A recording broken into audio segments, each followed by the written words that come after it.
Backdoor sluts 9 makes crotch capers 3 look like naughty nurses 2.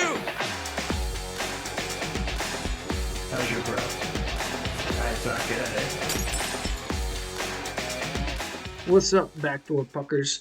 I'm here a third of the way through the season, here to do a little check-in, see where everything stands, see where everyone's sitting, where the picks are at, what kind of trades have been happening. Just really dig deep.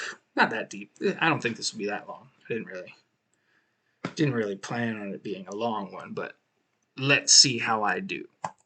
This is where we currently rank. So this is as of right now. This is midway through Sunday. There's some games that are currently on the go. There's some games that haven't started yet, but are still part of this week. But today, Sunday, November 26th, in the afternoon, right now, this is the live standings where we're all sitting, including the first 6 days of this week. So, as you can see, Jeff has moved into first place. And it might be different by the time you watch this video, but because it's very tight.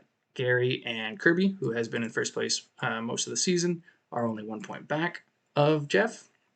I'm right behind that, 6 points back, followed by Pat, 7 points back, Sluggo 6 points back of Pat.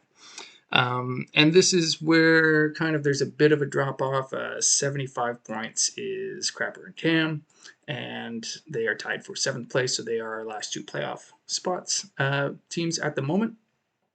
Then we've got the people looking in from outside of the playoff picture. We've got Shanetti, Mason, John, and Brendan. John and Brendan are pretty much tied for last place. Good for them. And, Mason and Jason are very, very close to even that 7th place spot. Like this is kind of a grouping right here. And that's interesting because we did change around how we draft next year. So right now, Jason has the number 1 pick in next year's draft. But of course, Mason, if he turns it up a little bit, could easily pass him in the next 14 weeks and get that number 1 spot. He could also accidentally pass Cam and get in that 8th spot and all of a sudden drop from 1st to 6th or 5th. Depending on how these actual points pan out. So, yeah, just looking at it this way, Jason, Mason, John, Brendan, Crapper, Cam, Sluggo, Pat, Boyd, Glenn, Mark, Jeff. That is the order of next year's draft. If we look at it now, which is way too early to be looking at it, if we just see how everyone's improved, there's some obvious things that, we kind of expected. Gary and Jeff went from 1st and 2nd respectively went from last and second last respectively to 1st and 2nd respectively. So that was a full swing based on a pure tank job without any tanking restrictions and using that all the picks that they got well to do well. Kirby deserves a little bit of a kudos. He didn't come in 3rd last. He came in 9th.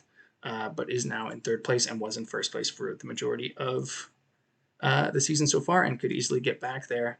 I'm in a similar spot. I was in the playoffs last year just barely, and I'm now in 4th place. So I was doing a bit of a sneaky tank last year.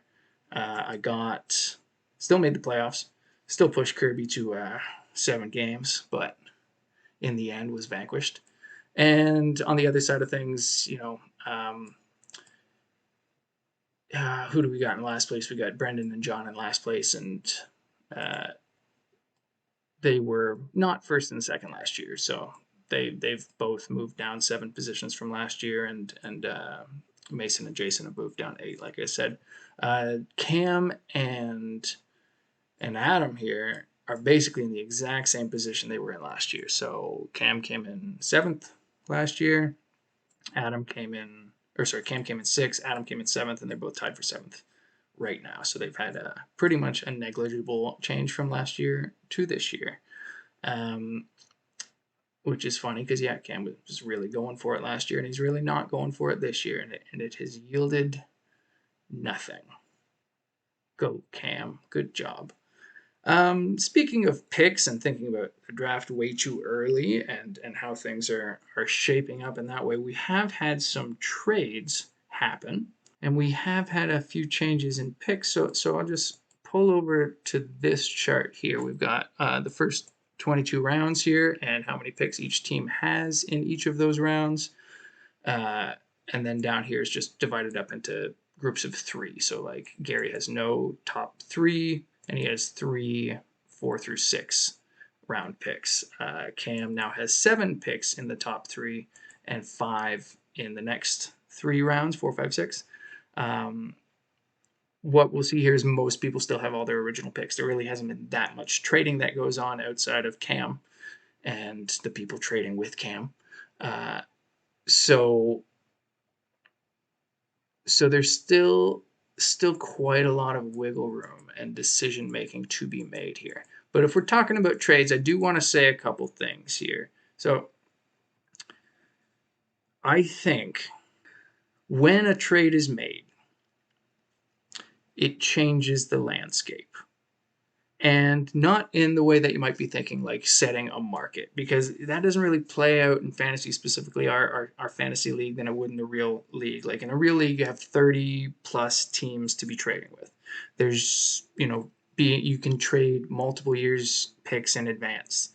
You can trade multiple picks for one pick. Like I could trade my 10th, my 6th, and my 4th for your first in the same year just to move up because he's a player I want and I value him for the way my team is built or something like that. So in the real league, there's so many options. We are very limited in what we're actually able to do. And when those limitations hit, it makes it so you can't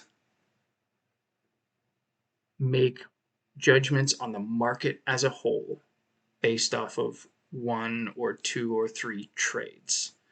Each trade is very specific to each GM and each team. And the way we value players or stats or picks or my players versus your players, my picks versus your picks is going to be very different based on all the other factors. So, for example, I bet you, Jeff with his 1, 2, and 3 pick versus Kirby with his 1, 2, and 3 pick. I bet you Jeff values those picks more than Kirby does because Jeff already traded away his 4th and his 5th pick.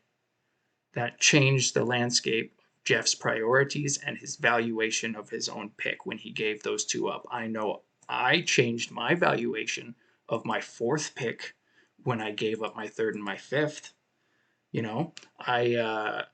I probably would have traded my 4th for, player X before, whereas now I'll have to wait until player Y is available before I want to give up my 4th. Maybe I'll have to throw in a 7th or a 10th or something like that, but my 4th pick is extra valuable to me because I don't have a 3rd and a 5th.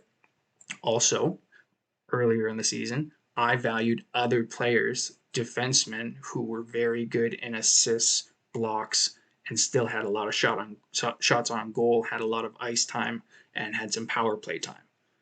I was looking for them, and I was able to get rid of my 3rd and my 5th pick, reluctantly, in order to get rid of 2 scrub defensemen on my team and fill those stat categories and get 2 serviceable Yahoo, fantasy hockey players that kill it in blocks and still have all these offensive categories that they actually contribute in over my other 2 guys. So I valued other players, defensemen of certain types, more than I do now. Now I don't because I have them. I have shored up those spots. I could value other things more now, depending on what I don't have, and I could value other things less because I've gotten them. It's just the way you have to kind of think about it when you're going into a trade. Like, Glenn made a big swing giving up his first 3 picks for, checks notes, Arbor Kajak, Philip Forsberg, and Rasmus Dahlin. So nobody knows what's going through Glenn's head when he makes his trade or pulls his trigger except for Glenn, and he is now 1 point out of first place. So there you go. It doesn't mean that he's going to be willingly giving up his 4th through 6th pick for a similar package because he can't afford to give away any of those picks because he just can't. He already gave up 3. It's going to be unlikely for a player to make a trade with Glenn because everybody that's going to actually improve Glenn's team, because he's got a really good team. It would have to be a really good player to make an upgrade on Glenn's team. That player is probably going to be able to go for a first or a second or a third on somebody else's team who still has those picks. Like if you're looking at Cam, he's been trading, whoever for whatever the highest picks available are, and now he's pretty much run out of players that can improve one of our good teams in the league. Like he doesn't have anybody who's going to be an upgrade over anybody on Jeff and Gary's and Kirby's teams. So maybe he starts looking at getting picks that are in this range where everybody still has their picks. He can downgrade a player here and there to move up 7, 8, 9, 10 positions in the draft. Because these positions here, 6 through 12, they do have a good amount of value in and of themselves, because what happens in this part of the draft is you start drafting for position and skill set rather than just the best player. So, in the first 5 rounds, you're getting whoever the best available player is. Then you take a look and say, oh, I still need 4 defensemen. I only have 1 goalie. I need to get those now before it's round 14 and everybody sucks. If you have in these middle rounds like 2 or 3 picks in a few of these rounds, then you can get that defenseman. You can get that backup goalie instead of having to choose which one you're going to get and then having to get some scrub down the line for the other one you didn't get. Like, I'd say, Sluggo's kind of an interesting position here because he's in 6 and he's not out. So if I arrange this by rank again, he's in 6 and he's 6 points back of Pat. He is 20 points back of Jeff. But like I said, there's still 2/3 of the season left, and he has a ton of really good players on his team. He's got Matthews, he's got Panarin, he's got Cale Makar, Quinn Hughes, he's got Brock Besser. He's got a lot of top-end talent, and maybe he just needs the law of averages to shift his way and those players to pick it up. Or, I don't know exactly his whole team, but like maybe he could be somebody to trade for some upgrades from his worst players to his to decent players, kind of like I did. And maybe he's able to do that, giving up his 6th, 7th, and 8th picks instead of his 3rd and his 5th, like I was.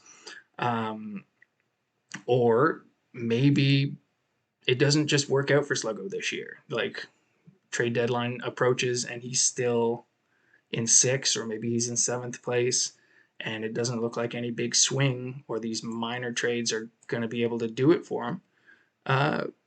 Maybe he becomes a late seller. Maybe he sells off Austin Matthews and Panarin and all these superstars he's got on his team, and he goes in for next year with like everybody else's top 5 picks because he was the only one still selling at the trade deadline.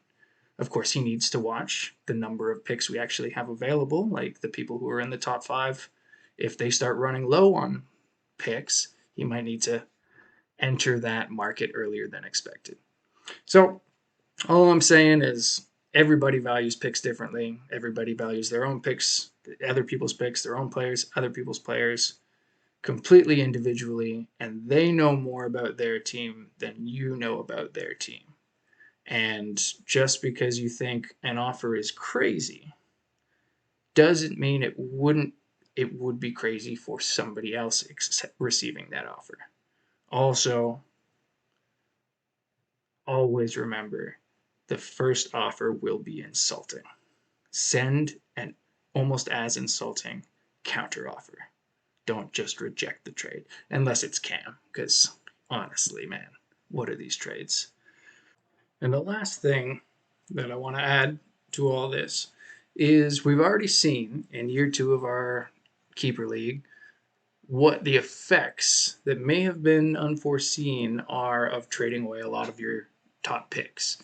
If you traded away last year the majority of your first 10 rounds worth of picks, and you came into this year thinking you would be tanking, and you thought, oh, I don't care about any of my next year's picks, I'm going to be tanking.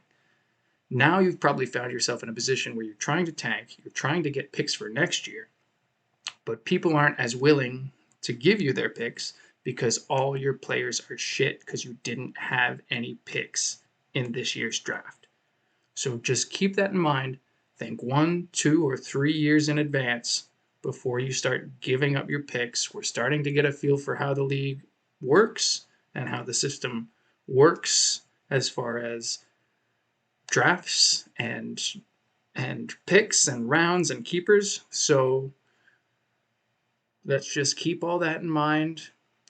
Try and smooth that curve, because as people start getting keepers that have clear value and they can rely on those keepers as reliable players in addition to high draft picks, you'll start to see people competing for multiple years in a row. And this curve, this roller coaster of tank, compete, is going to level out. And if you're not thinking that way, if you're not thinking 3 years in advance, you're probably going to be behind the 8 ball. All right, that is all for now. Toodaloo.